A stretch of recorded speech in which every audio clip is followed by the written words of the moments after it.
lupa subscribe, like, share.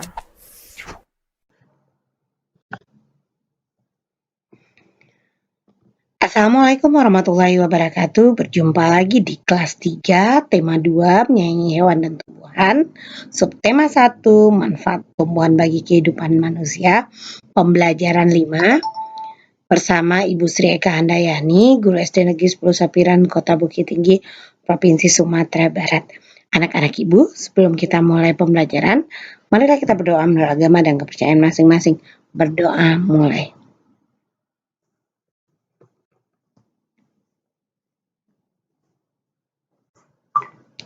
Selesai? Oke anak-anak, hari ini tujuan pembelajaran kita adalah pertama, menemukan pesan dari teks dongeng, kedua, mendoakan orang lain, ketiga, menyelesaikan soal cerita menggunakan sifat pertukaran pada penjumlahan. Menemukan pesan pada teks dongeng. Menemukan pesan pada teks dongeng, anak-anak Ibu, kita bisa menemukan pesan pada teks dongeng. Dongeng merupakan cerita yang tidak benar-benar terjadi. Dongeng biasanya berisi pesan yang ingin disampaikan oleh pengarang kepada pembaca. Untuk menemukan pesan tersebut, kita dapat membaca atau menyimak dongeng dengan cepat dan cermat. Setelah itu, kita dapat mencatat tokoh, watak tokoh, latar dongeng, dan peristiwa penting dalam dongeng. Setelah menyimak dongeng, kita dapat menceritakan ulang dongeng tersebut dengan bahasa kita sendiri. Dongeng dapat diperankan. Bagaimana cara memerankan cerita dongeng? Terlebih dahulu, cerita dongeng dibuat naskah dialog. Dialog tersebut berupa percakapan antar tokoh. Kita juga bisa memerankan anak-anak. Membaca dialog dongeng. Membaca dialog dalam naskah dongeng harus jelas dan lancar. Diucapkan sesuai dengan situasi dan karakter tokoh yang diperankan. A. Lafal. Lafal adalah pelafalan atau pengucapan kata-kata secara jelas. B. Intonasi, disebut juga lagu kalimat. C. Jeda, disebut juga perhentian. Penetapan jeda harus tepat. D. Volume suara harus dapat diterima pendengar dengan jelas. E. Mimik adalah ekspresi wajah ketika sedang berbicara. Jadi dalam membaca dialog dongeng itu ada lafal, ada intonasi, ada jeda, ada volume, dan mimik. 2. Pemeranan tokoh. Memerankan tokoh, beberapa hal yang perlu diperhatikan dalam memerankan tokoh dongeng. A. Membaca dialog dalam dongeng. Diperlukan penghayatan, watak atau karakter tokoh. B. Acting atau adalah gerakan-gerakan yang dilakukan pemain sebagai wujud penghayatan atas peran yang dilakukannya. C. Blocking atau penguasaan panggung adalah perpindahan dari tempat yang satu ke tempat yang lain agar penampilan tidak menonton dan tidak menjemukan. Jadi memerankan tokoh itu ada 3, membaca dialog dalam dongeng, acting, dan blocking. Atau kita sering sebut acting ya. Selanjutnya, ini ada contoh dialog. Kebun penuh lubang. Di sebuah kebun tinggallah kakak beradik kelinci. Mereka bernama Lulu dan Lili. Pada suatu hari, datanglah sekelompok tikus tanah ke kebun. Mereka membuat lubang di mana-mana. Lulu, lihatlah Li, kebun menjadi penuh lubang sejak para tikus datang. Mereka juga merusak tanaman saat membuat lubang. Lili berkata, Iya kakak, kalau begini banyak tanaman yang akan mati. Lulu, sebaiknya aku bicarakan kepada mereka. Betul kak, kakak harus menegur mereka. Lulu segera menemui pemimpin tikus yang sudah di tanaman tersebut. Dia bernama si Kusi. Kusi menerima kedatangan dengan senang hati. Namanya si Kusi. Dia ada pemimpin tikus. Lupa subscribe, like, share.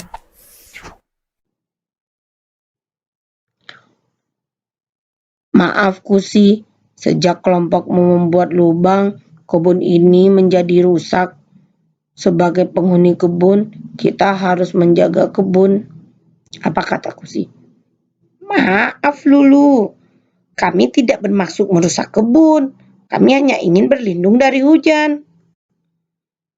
Sebaiknya kamu memberitahu teman-temanmu agar lebih berhati-hati dalam membuat lubang. Baik Lulu, aku akan mengingatkan teman-temanku. Lulu, nanti akan kubantu mencari tempat berlindung agar kalian tidak merusak kebun.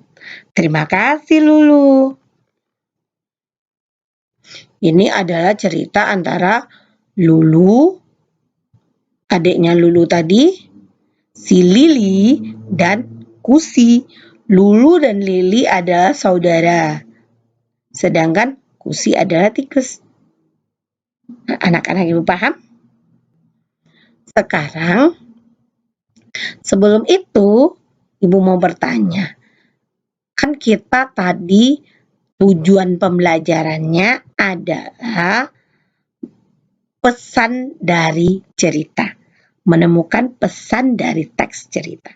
Sekarang ada cerita antara dongeng yang kita baca tadi, dongeng kebun penuh lubang ini antara Lulu, Lili, dan Kusi.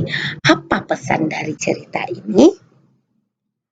Nanti anak-anak ibu buat di kertasnya ya. Pesannya misalkan Lulu menasehati Kusi agar hati-hati dalam membuat lubang. Kusi pun menerima usulan si Lulu. Dia akan hati-hati dalam membuat lubang karena dia membuat lubang hanya ingin berlindung dari hujan. Lulu akan membantu mencari tempat berlindung agar tidak merusak kebun. Si Kusi minta maaf, jadi pesannya jangan merusak tempat, jangan merusak tanah. Itu adalah pesan dari cerita tentang Lulu, Lili, dan Kusi tentang membuat lubang. Semoga anak-anak ibu paham ya. 2. Mendoakan orang lain. Mendoakan orang lain. Saat kamu berdoa, kamu dapat mendoakan teman orang lain yang sedang mendapat kesulitan. Ketika ayah pergi keluar kota, kamu dapat mendoakan ayahmu agar selamat sampai tujuan. Ketika temanmu sakit, kamu dapat mendoakan agar temanmu cepat sembuh. Mendoakan orang lain adalah perbuatan baik yang sesuai dengan pengamalan sila pertama dan sila kedua. Sila pertama, Tuhan Yang Maha Esa, karena kita mendoakan berhubungan dengan Tuhan. Dan sila kedua, kemanusiaan yang adil dan beradab. Kita sesama manusia harus saling menolong mungkin dalam bentuk doa terhadap teman kita atau orang lain. Jadi mendoakan orang lain termasuk sila pertama dan sila kedua. Berdoa itu adalah sila pertama karena ketuhanan Yang Maha Esa, kemanusiaan yang adil dan beradab sila kedua. Lupa subscribe, like, share. 3. Menyelesaikan soal cerita menggunakan sifat pertukaran pada penjumlahan. Menyelesaikan soal cerita menggunakan sifat pertukaran pada penjumlahan. Sebelumnya kita sudah mempelajari sifat komutatif atau pertukaran pada penjumlahan yang dapat ditulis sebagai berikut. A tambah B sama dengan B tambah A. Di mana A dan B merupakan bilangan cacah. Persamaan tersebut menyatakan bahwa penjumlahan dua bilangan cacah akan sama walaupun kedua bilangan tersebut ditukar. Kamu dapat menyelesaikan masalah sifat pertukaran dalam bentuk soal cerita. Untuk dapat menyelesaikan soal cerita dengan baik, kita perlu membaca soal dengan cermat. Setelah itu, kita dapat menuliskan kalimat matematika yang sesuai. Contoh soal. 1. Roni memiliki 250 butir kelereng. Randy memiliki 370 butir kelereng. Berapa banyak kelereng mereka berdua? Tentukan pula sifat pertukarannya. Anak ibu, tadi kita melihat kelerengnya si Roni ada 250. Kelerengnya Randy 370. Berapa banyak kelereng mereka berdua? Sama dengan kita tukarkan. Nah, tentukan sifat pertukaran, berarti 250 tambah 370 sama dengan 370 tambah 250. Kita tahu ini A tambah B sama dengan B tambah A.